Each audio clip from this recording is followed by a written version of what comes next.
Luca Nation, we got an awesome episode for you guys and gals today. We will be recording our Coffee with Cage weekly Q&A episode tomorrow around 4 p.m. Eastern. If you guys want to put a comment, a question in the section here, I'll be sure to feature it tomorrow. Three questions, that's all. Feel free to put them in the comments and I'll read them out. Welcome back to Lucas, Tigers, and Bronze, episode 893. So I want to talk about the divesting of candy from Fanatics, what that means for the NFT world. Hear your thoughts on that. They're not rescheduling the Bills Bengals game. So your thoughts on that and how that impacts the rest of the season. Your top 5 favorite sets of all time. Any early thoughts on the baseball season? And we can talk about the Golden Auction recap if you have any thoughts on what closed and what the prices were. And PWCC Premiere went live today. So that's another episode. There you guys are. The agenda. There you go. Shut it down. 1 minute. That's another episode. Thanks. 893 in the books. Way to go, guys. Got it all in there in a minute. I love it. Dude. Your veto power is choosing whichever one you want to start with. What's amazing about this is in 1 minute, you're able to say we've done 893 episodes. And yet, even though we got to talk to you all yesterday, think of all of the things that have happened in the last 24 hours that we get to come on here and talk about again. It's the best hobby in the world. It's the best hobby in the world. It really is. It's the best hobby in the world. Without even, there's no close second. We get to watch sports, and our hobby is sometimes dependent on those sports, sometimes not. We get to anticipate sports, and we get to participate in the hobby with that anticipation of sports. So here we are. We're going to be able to talk about the anticipation of playoffs and how what's going on in the NFL is going to impact that, and what people can do with their cards, or, how does that impact cards? And, then we get to talk about baseball season coming up. It's less than 90 days away. And, what's everybody doing? And, any way to prospect on those cards. And then we get, auctions that are happening, and you get news that comes out. I mean, it really is an amazing thing that you're able to basically layer on all of these topics that we could talk for an hour and probably not do justice to all of them. So there'll be more to talk about tomorrow. And it really is a cool thing. One of the comments we got on one of my reels from Shayway Vlogs saying, oh, it's a viral post. But somebody else put a comment on there saying, well, you figured it out. I asked for it on YouTube. And somebody said Andrew's won the last 18 episodes. You're insane, pal. But in any event, I do read the comments. I've got a fan. You have one fan. It's amazing. I mean, that's good. I like it. Stay with Andrew's fan. I expected yesterday's to say he's won 19 in a row. It didn't. So I guess by your silence, you feel I won yesterday, but you're not willing to say it because you're an Andrew fan. I have a few groupies who don't comment a lot, but you might see them every once in a while. Hey, why'd I lift off that list? Why have you not given me any praise? So I have a few. They just don't comment on YouTube. And we should talk about the awards too, because we just announced those as well. Just an additional fun, 30-second to a 2-minute kind of go through the awards. But somebody said, hey, you figured out the secret. You posted the hobby is alive but that was the caption, while also posting a video of it dying. And, it was like a perfect, conundrum, which I love the comment, but I disagree with, only because I don't think it shows that the hobby is dying. And the comments are really split on it, which I think is what is some of the fun. For as many people as there are saying those guys are going to die soon and then you're all in trouble, there are also people saying, wow, I want to go find my cards in my basement. The fact that I see guys are doing this and collecting stuff, I want to go and, go through the stuff that I own, and I want to get back into it. And, so now that you've gotten that taste of stardom, what's next? Stardom, quiet. There is no next. I told you what I was going to do this year. I was going to be posting more collector. OnlyFans? Yes, exactly. You like the way I look in my t-shirts. You should see the way I look. You guys want to hear an incredible business model? Yeah, sure. It's unethical, but it's probably legal. You could use ChatGPT to do deep AI fakes. That's just a lot of letters. ChatGPT. Have you heard of ChatGPT? No. It's like you type in keywords and then the computer generates text based on your keywords. It's the new AI craze. Mm-hmm. No idea. I just joined Instagram, pretty much. Just to do the show. I don't know really much about AI. I know he had Reeboks, and he was a hell of a crossover. You know what I mean? But no, I don't. A better crossover. Put in the comments: Josh and Chris Hodge or Iverson. Now, Well, Oh, I mean, listen. I'll pick a topic. I'll pick one of your fun topics. But I love the hobby, and we should all kind of appreciate it. But you asked what I'm doing. I did that Ken Griffey Jr. post. It was the opposite of viral, which is funny because the binders is like a collector's post, right? But it got people talking. My Griffey Jr. card was like, meh. Some people liked it. it's the beige baseball version of Scoring Kings, right? Pretty much, yeah. Home run kings, exactly. In a 10. Yeah, in a 10. There's only three Or is it? 10s. Wow. But it's not numbered, so people don't love it. It's from early 90s, unnumbered, before they started numbering things. So it doesn't get the same love because it's people who are in their mid 40s instead of in their late 30s and early 40s who started collecting after 96 and say PMGs and number cards are the way to go. And it's Griffey, who I know you love because he brought you guys back to the hobby. It was when all these, et cetera, et cetera. I don't think my generation cares about Griffey that much. So what's funny about it is it's less a generational play, and really I got really crushed for saying millennials when it was really Gen Zs. I don't really care what it is. You guys understood the point, but wow, did the people come out of the woodwork to tell me about the point was different actually the generations. opposite of what the video was about, because it was like everyone said XYZ, but it didn't happen. But they clicked the perfect moment where they didn't have the before and after, so it sounded like Cage was saying that millennials are going to leave, where he was saying the complete opposite. Nat Turner posted his top 10 Griffey cards the other day, and I think number one on the list, or one of the 10, I don't know if he does them in order, was the Star Rubies Griffey, right, which is rare and I believe numbered, but it's from 50. A later set and the whole deal, right? But in PSA, there are more of those out there than there are PSA 10s of my Griffey, right? There's a finite number of the cards totally, so it's obviously scarce. It's not scarce because of the grade; it's just scarce overall. But a PSA 8 of that Griffey Jr. Ruby, the last public sale of an 8, was like $22,000. The last public sale of the Griffey that I showed, that's Pop 3, was like $300. I think you got a deal. So I will say you can't go Mariano Rivera the whole hobby, man. You can't just throw a slider your whole life. Like eventually you're gonna have to figure out how to buy cards without PSA 10 on it. I agree with that. So what's funny is my next post, which I don't know if you saw yet, because I want to do this. I want to hashtag show your PC in 23. I want to get that going. I want people to actually be posting their cards, right? So I did that on the Griffey, and I posted one today. It was a Babe Ruth. It was a hand-cut Babe Ruth. And, people are talking about that. I did it about an hour before the show. And it probably won't be viral because it's an old hand-cut 100-year-old card that no one's seen. And it's only cool to, some hobby nerds like myself. But I do want to get the conversation going. And that one I wanted to get the conversation going on. And I'd love to hear you guys in the YouTube comments on it. Can a card be too scarce? You know what I mean? Like Babe Ruth has those Gaudy cards, which are 11 years after this card. Those are more, relevant. They're hobby relevant. They're bubblegum cards. They're part of a set that's 240 cards instead of this 40-card picture set with no stats and nothing on the back. I get it. But these cards are so rare, the card that I posted, there's only 21 of them total ever graded by PSA and another 15 by SGC. That's less. Real, though, for a second? Yeah, shoot. There's boom and bust periods in the hobby, and when there's a boom period, when Steve Aoki comes in and you can storytell around that card, that's when you sell those cards. That's when but none of them have sold since 2020, right? So you can creatively price it.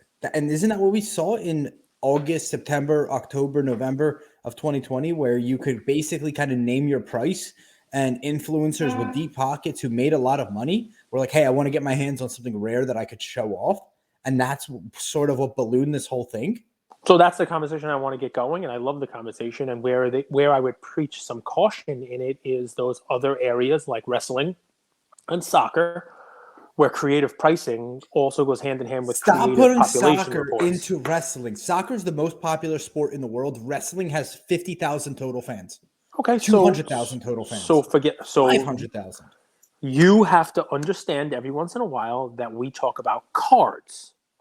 Okay? And because we talk about cards, soccer and wrestling are a very, very easy comparison from a card standpoint. As a matter of fact, wrestling card fans would probably come out and say they'd be insulted being lumped in with soccer card collectors because even though, yes, soccer is a huge global phenomenon and you're dumb for saying it, but I appreciate it because there are probably other soccer fans thinking it, listening to us. But I'm talking about soccer cards here. Wrestling cards have had top sets for years, for a long time. They And probably have deeper pockets than soccer collectors. Forget about that. There is a track record of wrestling cards. There's less of a track record on soccer cards. There's two guys setting a track record, 1982 All-Stars and Jack London. Yeah, but there's top sets from the 80s. There's top sets in 1985. There's all kinds of sets out there. There are, but there's no mainstream like that until 20 years after the fact for 1982 All-Stars and Prism. There's an 85 top set. Who collects that? Dude, are you kidding me? There's huge. Zan Morning, maybe. Shout out Zan. And then, first of all, there were Topps Chrome sets for years before the Prism set. Look at the Hulk Hogan that sold last night. The Hulk Hogan order, thousands of dollars.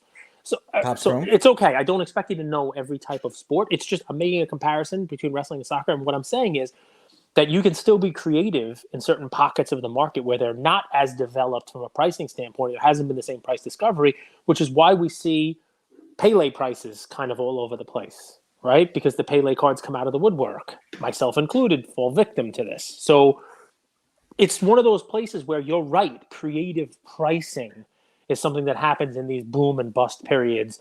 It's something that I try to be careful about because I've been burned by it. So you also capitalized off of it when you had a Kareem 8.5. Yeah. Although you would say that is not a 10, it is a scarce card in that grade. There are not as many. So I'm going to caveat this with a little turn at the end. There are, when the Pele Alifa Baloget was available for $1,000 in low grade 3 years ago, people were keeping them ungraded. People just had them and, there wasn't this boom. But when the boom happened, guess what? Most of the Kareems in 8.5 and 9 were already graded because those cards were huge 5-figure cards already, right? But when this boom happened and people started to expand collecting into the other places and you start to see these numbers, cards come out of the woodwork. It's less likely with baseball and basketball cards that have a track record and more likely with wrestling and soccer and things that don't have a track record. That doesn't mean it's impossible. Take a look. I'm pretty sure it's Heritage posted on Twitter today that they took in a really nice looking raw mantle. 52 tops. I saw that one. With nice, not perfectly centered, but it's a very nice copy. And I would imagine it's real. Otherwise, they probably wouldn't be posting it. But one surfaces every year versus Alifa Balaji, 5 surface a year. Right. But Mantle, where there's 1,000 of, one surfacing doesn't kill it. But the Alifa Balaji or the Gazzetta that we talked about, that I was the highest graded one, and then all of a sudden they're a more higher graded, and the Qui goal, and it changes. There's a difference in investing in those because 1, 2, or 3 come out, and all of a sudden it destroys the whole pop. It's like the Black Swap find. It is, and you know what I'm curious about? I wonder if we're going to see more Black Swan finds, but internationally. And stay with me, right? What has social media done? It's connected all walks of life from all points in the globe. And why do people go and dig in their cellar or their attic? It's when they hear or see something online and say, wait, didn't we have that, didn't Grandpa have that, Gazzetta of that Brazilian team? Mm-hmm. And you're in Sao Paulo, but you're sitting on your phone and it comes up on your Explore feed. Oh, new reel from Cage Lawyer. A bunch of idiots with binders? Wait, we have that card. And then you go search it. I'm sure it'll happen. And it's more likely to happen in something that hasn't had those periods of look, the Mantle was huge when I was a kid. In the 80s, 60s. Mantle was, it was huge in the 60s too, but it was huge in the 80s when the last boom came out, right? I know what you said. I'm just ignoring it. So it wasn't that it wasn't funny. It's funny. I'm glossing over. But in the 80s, I remember seeing my first Mickey Mantle 52 tops and thinking, oh, wow, I would love to have one of those. It already went through Marilyn a cycle. Monroe on this? Oh, Jesus. Anyway, is there one of the two of them? Is there a Joe? It's Joe DiMaggio. Is there a Joe DiMaggio Mantle? There we go. Every time it works 60% of the time. So top 5 sets of all time. Your top 5 favorite. Well, that's not one of your topics. Yes, it is right here. That could be like a coffee with Cage kind of thing. Top 5 sets of all time. Favorite across any sport. Yeah, off the beaten path. So don't go 2012 Prism all over the screen. Don't do 52 tops, that kind of stuff, right? Just So insert sets count? Inserts, type 1 photos are okay? I mean, I like Type 1 photos, but I don't know that they're ever going to gain any type of mainstream popularity, but I don't really care. Favorite. I bid on some Type 1 photos in last night's Golden auction. It was a cool Jordan one where he had a cigar, which is on brand for me. He was holding a championship trophy after winning, I think, the 92 championship. So he's Cage was going to crack it and then have Leah do like a little tiger on Jordan. 100%. Jordan's got a tiger. Jordan is a tiger holder. Got a tiger NFT on his bicep. Look at that. Yeah, I would 100% want to mess with that. No, but I still bid on the Type 1s. I didn't win it. But oh man. So I mean, like insert sets. I got to tell you, Power in the Key from the '93 Ultra basketball set was just one of these cool things that just stuck out for me. Right? I remember buying the cards. I remember it was sort of like, I'll compare it to the Zion Ja year, because you had Luka rookies and then you had Zion Ja. You had Shaq the year before. So you were able to get Shaq second year. You still had Jordan, which is like LeBron kind of hanging around. And then you had the Penny Hardaway, Chris Webber combo as rookies, first and third pick. Jordan hanging around winning championships. Let's make it clear. People were chasing that stuff, and you had the boom of '92, and then people Steve were Webb? Weber. People were looking for Weber cards. Looking for Weber cards in Fleer. We're looking for Penny Hardaway cards, and then you had this really cool Power in the Key. It was like very neon foily. Cards were not like that. They were moving in that direction. You had premium brands, you had Finest, but even Finest, you look at the first year of Finest, sure, it has that green set for the All-Stars, but it's just a pretty, bland chrome. Even the 96 chrome, which is later on, is chrome, got refractors. You don't really have colors and parallels and the whole deal. That Power in the Key set was, I think, ahead of its time with having, just as colorful as it was. It really stood out when you went to card shows that year and you saw a white border, boom, that. You're like, whoa, what is going on there? That's pretty sweet. In the same, they were white border was that prevalent, huh? Everything was white border. What I mean? Like Topps base cards was what you were collecting. If it was a white border card, it was. Even Bowman, when it became the premium brand in '92, was just a plain white border. You look at Mike Piazza's rookie card in there. You're looking, you know what Mariano's card looks like. It's just a white border card.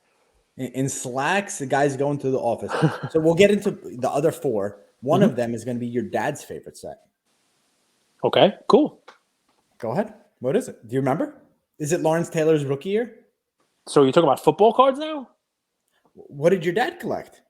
He collected some football cards. It's funny. We collected 85 Topps only because I was playing football then, and we didn't collect 81 when Montana was there. 82 Ronnie Lott, 83. We didn't collect those just because I was still pretty young.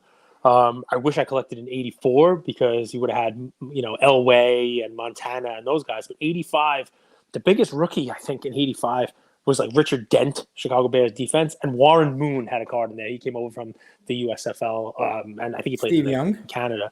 Steve Young was 86. It's funny. I collected in 85. I missed the 84 football, which had Montana and Marino. I missed 86, which was Steve Young and Jerry Rice. I had 85, Warren Moon. And it's so condition sensitive because it's a black border, which is what drew me to it. And also, it's because the Giants were really good. So if any of you guys were collecting their 96 and 03, and you run social media platforms and you don't admit that you're lucky at least once a month, Cage is coming for you. And he's going to make a reel that's going to hit 1 million followers. Admit you're lucky. Admit you're lucky. That's what matters to Cage. He's like, when you start collecting, the luck of the draw matters so much. So let's double down on it. It's not just the people who collected from 96 to 03 who were able to get basketball cards and PMGs and all the cool metal stuff and all the Kobe's. It's not just the people who came in 03 and were able to collect exquisite and buy LeBron and hang on to LeBron. It's not the people who live in New England and collected from 2000 to 2005 and were able to buy their quarterback. Like any other team collects their quarterback. I'm collecting Derek Carr cards. It's not going to do anything. But if you happen to live in the New England area and you're collecting Brady, you're probably retired by now. But let's take it out. Bring the pan it out a little wider. It applies doubly to people who have gotten into the hobby in the last couple of years. If you got in 2017, right, and you were able to, before everybody was jumping all over them, in in basketball, you were able to get Tatum stuff for nothing. You were able to buy Luka before anything went up. You were able to get the beginning of, Zion, Ja, and that craziness before any of the, major run up. And in basketball, in football, if you got in 17, you were getting Mahomes. You know what I mean? You were buying Mahomes early, right? You were in 18, you were buying Josh Allen. If you were buying WAC opening up, you were getting Josh Allen cards. You were getting, You're these making guys. it sound so simple. I mean, He disagrees. It's Did he just Did he just crack a Josh Allen card? No, he dropped his fork on the plate. He's trying to eat too many things. He's got some cantaloupe. He's got a little filet mignon. So he dropped his fork on the plate because he's got his head in his Switch. He's like watching YouTube and laughing in the background, Kids doing his stuff. But if so you're a parent these days, I have tremendous empathy for you because it's not easy raising kids in this. 17 baseball, you're great. You're getting in buying Judge and Ohtani and then Soto and Acuna. I mean, like, think about it. But it's not just that. I can go through the rookie classes. You were getting them at a price where when 19, 20, 21 happened, everything you owned went up in value, even if you didn't pick the right guy. If you didn't pick those guys that I named there, everything was more money. Sealed wax, you could have got that sealed was. But fast forward, let's say you came in the last year, or you came in last year. Let's say you came in 2021 and you were buying all those guys. You were buying the right guys, but you were buying them at the wrong time. The story that you're going to tell about the hobby is going to be very different than someone who got in 2 months ago, someone who got in 17 or 16, someone who got. So I think one of the things that I will try to be more mindful of in 2023 is that the hobby story, even for new entrants, is not the same for everybody who got in. Their story is going to be dictated by how and when they came in. You know what I mean? And we have to be mindful of that, right? Because there's a huge difference in people who were buying, who got in 21 as opposed to who got in 20, as opposed to people who get in, if you got in 2022 and you were buying in 2 months ago as opposed to buying in January, you guys both got in the same year, but you weren't buying in at the same prices. So it's an interesting thing to think about, right? The Top Shot craze. But we always go back to that because it's a very interesting microcosm of a market cycle. I'm curious to see if and when they either cycle back up or cycle out, because that, let's see what the cycle happens. Is it a viable collectible? And it's a good lead in to your, your candy topic, which is one of your 5, but it is one of my 5. So this is a direct quote. Business model NFTs will most likely emerge as integrated product features and not as a standalone business. So I love Over the past year, it has become clear that NFTs are unlikely to be sustawell or profitable as a standalone business. Stop talking. Now, what you just did is amazing. Pam. Well, it's amazing because you know what you just did? You gave, in reading 2 sentences, both sides of the story. Now, over the next couple of weeks, days, hours, you're not going to hear what Andrew just read for you unless you actually go in and read the article yourself. You're going to get that piece of information distilled to you one of 2 ways. Read the second sentence for me. Aside from physical collectibles, trading cards driving 99% of the business, we believe digital products will have more value and utility when connected to physical collectibles to create the best experience for collectors. Okay, so stop. So that sentence right there, Fanatics believes that the future Cardboard of digital Chronicles is running. He is pumped. Josh is having the time of his life right now. So what Fanatics just said there, for people who are fans of digital, is there's a future for digital paired with physical. Fanatics will be in the digital game. It's going to be there. They're going to do digital, but digital is going to be paired with a physical collectible. Now, if you are a fan of digital, that is a good sentence. That's what you're going to put out there. The sentence you just read about how the market is imploding, pull that one up again, right? The NFT market is on its own. So there's one sentence in there that I've seen quoted by a lot of card people a bunch of times, that we don't believe the NFT market on its own is going to be sustainable. And I'm like, all right, well, but then the very next sentence talks about how when you pair it with the physical collectible, you're in good shape. Or as a feature. So I'll give you an example of how I thought about it, and then we'll pop quarterback to you. So let's use the Dallas Mavs because Mark Cuban's a thoughtful, kind of progressive, new, technology adapting type of owner. So imagine that you have the Mavs app on your phone and you go and the Mavs run a promotion says the first 1,000 kids under 18 that are at the arena get airdropped, let's call it white Prism cards, because Fanatics does this, white Prism cards to their wallet. And those, they don't live on Panini Direct. They live on an open platform like OpenSea, right? You get airdropped first 1,000 people at the stadium, first 1,000 under 50, under 18 years old. Second, of those 50, of those 50 are randomly selected to receive Luka autographed cards. Both of those, well, first off, let's think about it. What does it actually cost Fanatics to implement the first option? Nothing. Very little. A developer team, they have those developers in-house. It's a huge business. So they don't actually have to go and manufacture this. It gives teams the flexibility and speed to run promotions instantly. And then you backbone it and you obviously capture people's data information, right? You really connect with the customer and you do 50 of those people get autographed Luka cards, autographed whoever the star is there. 50 are in. Think about that connection. You have digital, which brings people in, physical, which gets people to stay. So that's one idea that I thought when I saw that pairing digital and physical. I'm sure there's millions of others. Well, my thing here is if you look at the statements, right? If you look at what Ruben wrote, you have to be careful where you get your news from, right? Ruben, the story of the hippo, right? I thought I was zebra. You have to be careful where, because your title of the story is going to be one of two things. It's going to be an imploding NFT market that has seen precipitous drops in both transaction volumes and prices for standalone NFTs, quote. Relax, Darren Rovell. That's it. Pump the brakes. But that is a direct quote, right? Is that Darren?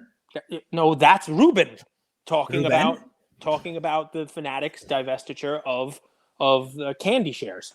So what's funny about this is if that's the title, if that's the way you want to make people read your stuff, you can say, they're cutting bait with NFTs because it's an imploding NFT market that's seen precipitous drops in transaction volumes and prices. Boom. There's your headline. You don't go any further, and that's the story you're telling. But if you continue what it says... Your buddy's not talking about them anymore, Ruben. You could also, Ruben writes, it became clear that NFTs are unlikely to be sustainable or profitable, end quote, and cut off as a standalone business. Oh, they cut it off? No. People who are posting it are cutting that off. Sneak. So this is the point, right? It's if you go one more sentence, aside from the physical collectibles and how they drive the business, we believe digital products will have more value and utility when connected to physical collectibles to create the best experience for collectors. So if you read the whole article, what they're saying in summary, what the statement is there's a future for this. It'll be here. We're going to tie it to the physical stuff and we're going to provide value for the consumer. But of course it's going to be here. If you want the narrative that's driven by certain folks, they're just going to cut the quotes off at it's an imploding NFT market, quote, precipitous drops in volume and prices, and NFTs are unlikely to be sustainable or profitable, end quote. Easy, nice, easy, direct quotes that don't tell the whole story. So it's another one of those, just be careful. Well, and honestly, man, the Hobby Awards really opened my eyes to how little people read. So talk about that for a second, because the Hobby Awards are a great topic, and we pivot it. Congratulations to everybody who participated. Thank you for all the comments. This is one of those things that also makes me believe that we have the best hobby, because think about what the categories we're able to have out there, right? Memes. The hobby's got enough actual stuff going on that we can actually award somebody for being the best at poking fun at it. That's pretty amazing. By the way, Octane, you came in right there. It was a very close third. It was neck and neck. We have some kids watching, so we couldn't push traffic your way, but you're doing a good job. I'll send you a cigar if you want. Just DM me. No, people don't read it. I'm so sure. So what do you mean by that? Please talk through that for us. I'm surprised curiosity doesn't lead the way. Like, I'm surprised we're in the camp of either it will exist and it will be like every NFT goes to the moon, or it won't exist and will like prey on its downfall and no nuance as to understanding why and how this works. Like the scenario I portrayed or painted with the Mavs and showing up and there being an airdrop, that's good from the business standpoint too, because businesses want to market and they want to run rewards programs, but they cost time and money. And NFTs, as they're described, are an easy way to do that. They're going to happen. It's going to happen. Teams, businesses are going to use the blockchain and digital assets, tokens, cards, etc., to build a bridge and connect to the audience. But it won't be brain vomit going from 0.5 ETH to 10 ETH. That's not going to happen. They're not going to trade like penny stocks, but they will be utilized by businesses to reward customers and build connection and community with customers. I'm surprised that people don't care or don't want to think about how many content creators are out there. Yep. Why not research them? You don't have to spend your money, just spend your time, research, learn, right? And then you could think, is there an innovative, interesting way that I could connect with my community through this? Can I maybe learn and go consult a business in my space and help them become digital, get on the line? And then you've added value. So, I mean, think about it. You're an artist, hypothetically, right? Mm-hmm. You could go to a company and say, hey, I have this community. You guys have distribution. Can I be an artist? And can we create some type of way where we do a collab, maybe Goodwin Champions or something like that, and reward your community with my digital trading card? There's ways to integrate it without having to just speculate on them. I'm guilty of this myself, right? When you own a card, like the Babe Ruth hand cut, the story that I tell about it is it's rarer than the Honus Wagner. Okay. It is. Well, that's what my reel said. It's rarer than the Honus Wagner, right? In combined, population reports, there's 35 of them. There's 36 Wagners and PSA slabs alone, right? And I'm sure there's even less of these because of crossing and, people trying to move them over and cracking and trying to regrade them and the whole deal. But so that's me saying, why pay $1 million for Wagner when you can get this one for pennies on that dollar? That's me creative. Yeah, it's me creatively storytelling about why my card should be worth more than it is. Why? Because instinctively, human nature has us try to cheerlead, like yesterday's episode, pump, market, hype, the things that are near and dear to us.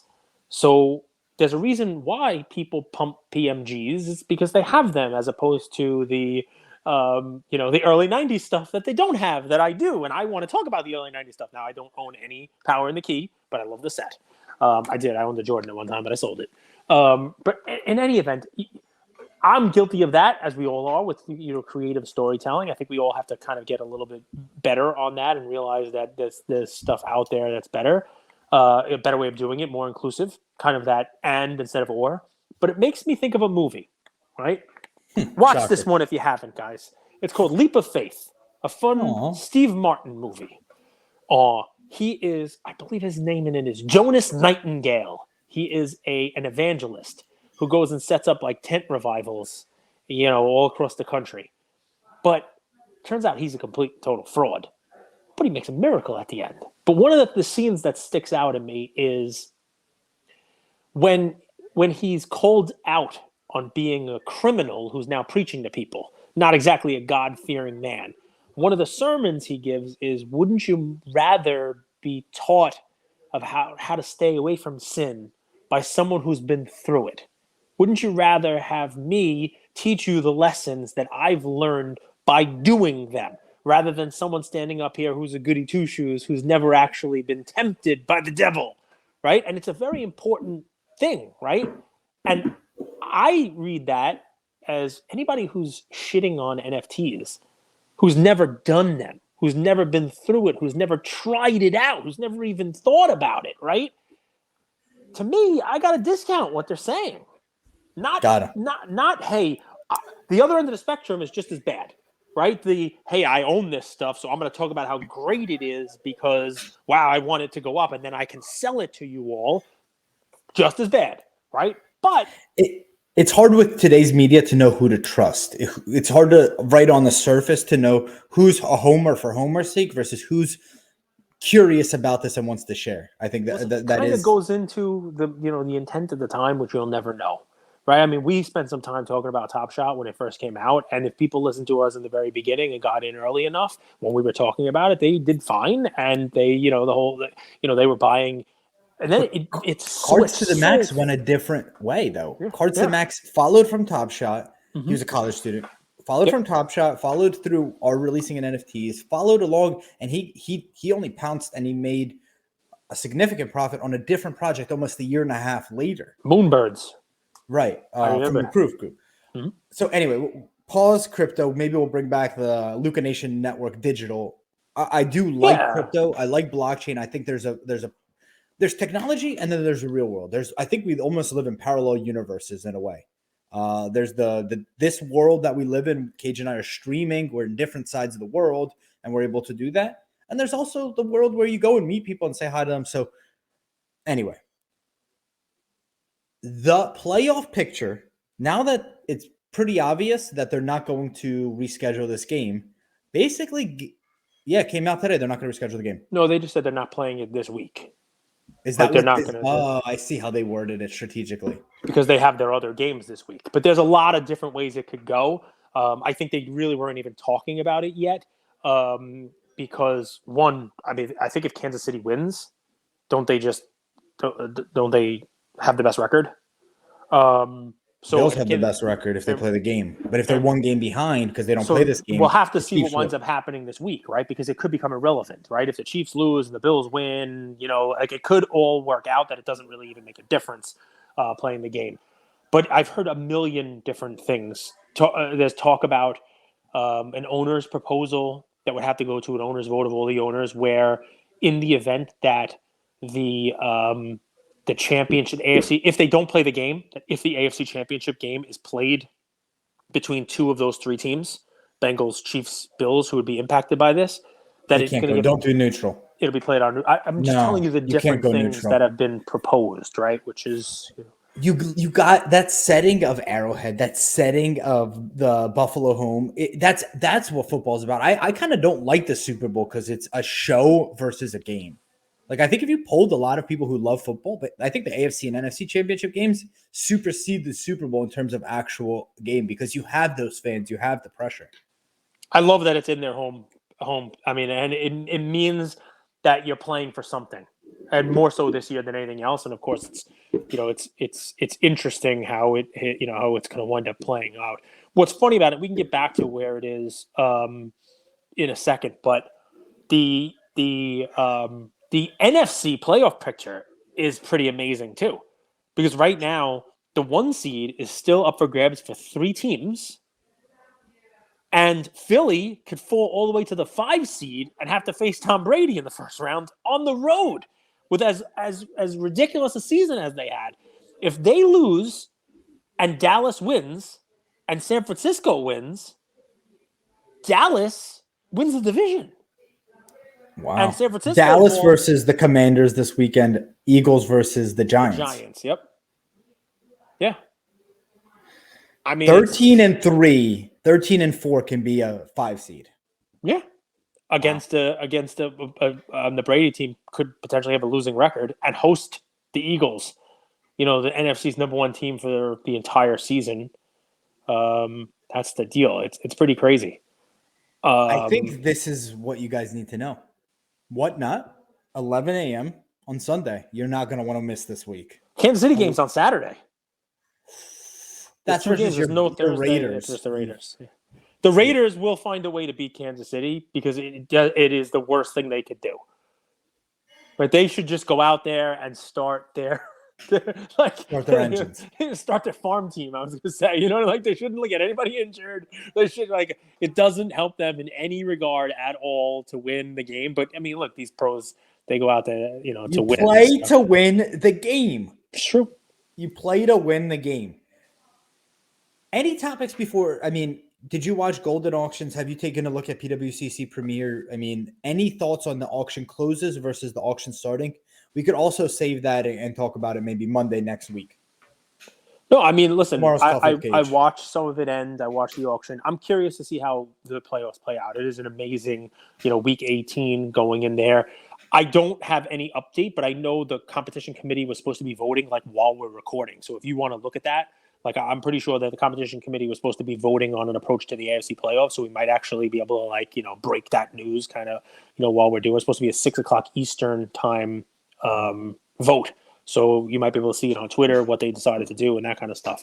By the way, if you guys want to like form like a hobby competition committee, I don't really know what we would do, but we could do something. Sounds good to me. Let's do it. I want to be on the That just competition sounds committee. powerful, doesn't it? Like we're the competition committee. Advisory board. I don't even know what it means, but it just sounds provocative. Nobody does. It's provocative. It gets the people going. I mean, that's the story. Guys, by the way, if you're going on Twitter, just get ready to get lost, because I'm on Twitter now, Cage. I'm done with this episode. You basically have lost me as a co-host. I'm reading y'all are delusional if you win regular. I mean, I just read the comments. It's from S Van Pussy 69420. First one that came up. I swear to God, I searched competition committee. I'm not lying to y'all. I mean, pretty crazy. S Van Pussy 69. Okay, why you keep saying it? That's the first thing when I searched give competition Octane committee. the award now. Just give Octane Right the there. award. Look what you did. First thing that came up. I mean, Receipts. Okay. So, I mean, the golden auction, a couple things sold pretty well. A couple things sold, for less than what you would have thought that they were going to sell for. I mean, there were Giannis RPA, National Treasures RPA with a nice patch that sold for higher than the last comp, lower than what it had previously sold for, but was higher than the last comp. I saw that on the high side. Hitting closer to home, there wasn't one in a golden auction, but I think Memory Lane has an auction ending this week, and there's a Jordan in it that's already at like 150 plus the buyer's premium, the Jordan 86 Fleer. So maybe that is, hitting a bottom and kind of, working its way back up. It's reversing. I'll talk about the Giannis real quick, because the gold went from 520 to 280-ish. So it's funny how the NT actually sold for more, the gold less. I'll tell you guys. So if you remember, there was a time when Harden was putting up monster numbers. And a lot of you guys that watch basketball know this, but I wouldn't say it's a Harden rule, but they stopped letting Harden go to the free throw line as much. They actually made it a point in the offseason with the refs. You guys know on here how much I love Giannis. I watched the movie Rise. Cage, is it fair to say I'm a big Giannis fan? Huge. You make me punch myself in the head when you talk about literally. Giannis. I hate that hasn't happened in any other episode. So that's how you know how much of a staunch believer I am in Giannis. I love character. I love his story. I love everything about him. But when they stop giving him some of the calls that he's getting, like letting him travel every single time, 4 steps, letting him travel, time. And he's also, I do believe there's going to come a point where he's LeBron. And what I mean by that is he's going to stop getting the calls to go to the foul line when he's the one initiating contact. And I think you're going to see his numbers drop off a little bit. And he hasn't learned how to, and it's not through lack of effort. Just everyone has like a ceiling in different aspects. I think his game has plateaued from an offensive standpoint, and it's really just hanging on through engaging and getting contact and going to the free throw line. And eventually, he'll find holes and he'll get to the, make easy buckets, and he finishes at the rim as good as anybody. But I'm worried that his offensive game has plateaued, and the returns on his cards are in the past. And there's actually more risk. You're starting to see his knees bothering him. He relies on athleticism a lot. I am tremendously worried just for LeBron cards and LeBron holders long-term, because if we look back, most of those returns were 2013 to 2018. And I don't know how much is left in the tank. I actually think there's more downside than upside on his cards. I know it's a reversal. I apologize. I've learned some stuff. This is just, again, it's funny because I watched his game last night and he had 12 turnovers, which doesn't count as a quadruple double. He had 12 turnovers, but he had a triple double. He had a 30-point triple double the night after dropping 55, and his team needing every bit of both of those. He didn't sit out. So from a fan perspective, I mean, his game may be hitting, its peak or whatever it might be. Might turn into LeBron. It's not the worst thing that can happen to somebody. Turn into the second best player to ever play the game. But you got to love it if you're a fan. I mean, the cards is a different story. You're now talking about the cards, which I get. And I love that we focus on the cards and we talk about the player. I actually gained a little more respect for him because on a night where LeBron took the night off, and I give the guy, he's 38 years old, give him all credit in the world. He didn't feel well. Giannis didn't take the night off after dropping 55, and his team needed every bit of the 30 points. 20 rebounds, 12 assists, or 10 assists that he had. You know what I mean? Like he put up a stat line, 31 triple double again. No, and we know the intangibles, and it's not. It doesn't. I hate it because sometimes it sounds like it's a knock on players, but it doesn't. I don't mean it to be. I just mean it to be. What happened with LeBron was he would start going to the rim, and he wouldn't get the same contact. You remember this happened with Shaq as well, because eventually the refs are like, "Well, you're kind of as the offensive player initiating contact." I'm fearful that it's going to happen to Zion soon too. It could, but Zion has to play consistently. He's in a whole nother thing. He's boom or bust. He's injured for a few weeks, plays for a few weeks, injured again. But I'm just worried that Giannis doesn't have necessarily the perimeter game or the post game where he could capitalize if he's not getting those calls. That's all. Simple, right. Easy. We could talk about the playoffs. One of the other things that I saw was they're potentially expanding it to 8 teams, and also neutral site, like adding an extra team into the playoffs. Basketball? No, in NFL. Basketball? In NFL. So it's interesting stuff. What I'm happy about is we haven't talked about, DeMar. He's not talking yet because he still has the tube, but they're saying his neurological capacity is, really like intact, fully intact. And he's writing to them because he can't speak, but he asked them last night, did we win? You know what I mean? So, talk about, like, that's when he comes, he's like, hey, what happened to the game? Like, did we win the game? So, very promising. I guess his father spoke to the Bills team today and, had the, a standing ovation about, the update on, he still has to recover, a chest injury, the whole deal. What I'd like to do is, and anybody who does this, please tag me in it. Post a picture of the dude who did the CPR, Bill's staff member, because there's a hero for you. Everybody wants to post like an appreciation. It's great. There were millions of dollars sent to to the kid who got injured. I watched the UC hospital, the doctors who were taking care of him in the ICU, and they basically said that within a minute, the CPR was being done. That this is something that he will have a recovery that 99.9% of people won't have. 1, because of his age. 2, because of his peak physical condition. But 3, most cardiac arrests, most cardiac incidents don't happen where there's trained professionals ready to do CPR the right way and an ambulance right there, ready to go, standing by, and within a minute back to circulation, brain function, the whole deal. So the unsung heroes after the fact are going to be those guys, that Bill's training staff and that kind of stuff. So if you guys want a fun little like action steps, I love what you said there, Cage.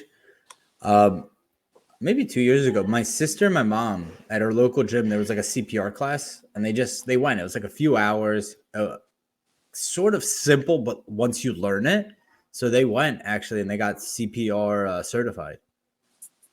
And it's a right way of doing it. It's a right way of doing it, but it's cool. Like you could go and learn the method, and we think about it happens there on the field, and you have trained professionals, but like people do have cardiac arrest in all different places, at airports, at restaurants, and you never know when you'll be kind of called in to help. And if you have that opportunity and you're trained, you're like, well, let me do this. This is right. Like you kind of get to be a hero also. And it takes only a few hours. And it's funny, like now the connecting the dots, my mom, my sister did it, I think 2 years ago, just at our local gym. I mean, it seems like a skill worth having. You know what I mean? Right. Well, it's a skill that it's not worth having until the situation comes up, right? Like you sort of don't want to use the skill. Yeah, of course. But that is a lot of our skills, right? Better to know it and not have to use it than not know it. You know what I mean? Give me the skill. I don't know. You're losing me now. And the skill to wield it. There's like a magic card. It's like, give me the power and the skill. Ooh, MTG. You're going to be really popular with those MTG and like the TCG people. I'm really trying to win them over. You're going to have to. You have to be nicer. You need a hashtag like mine. Show your PC in 23. Yours has got to be like, be nice to TCG in 23. No? Show your P. So I mean, in 23. Show your mine's just without the C. Mine's just without the C. Oh Jesus Christ! You're gonna get. I'm us in a all weird canceled. mood. We have all these people here, babies crying, yelling. I just want to be a goofball today. You're allowed. Every once in a while, you're allowed to be a goofball. You don't mean anything by any of it. We're all trying to have fun, and best hobby in the world, guys. Guys, enjoy the hobby. And if you're not enjoying it, send me a message. I'll tell you some hobby jokes. I'll send you a hobby meme. We'll do some fun stuff, and we'll make sure you're enjoying it. Give me Cage. Give me your white sparkle. Please I'll stay give you a white Commission. sparkle.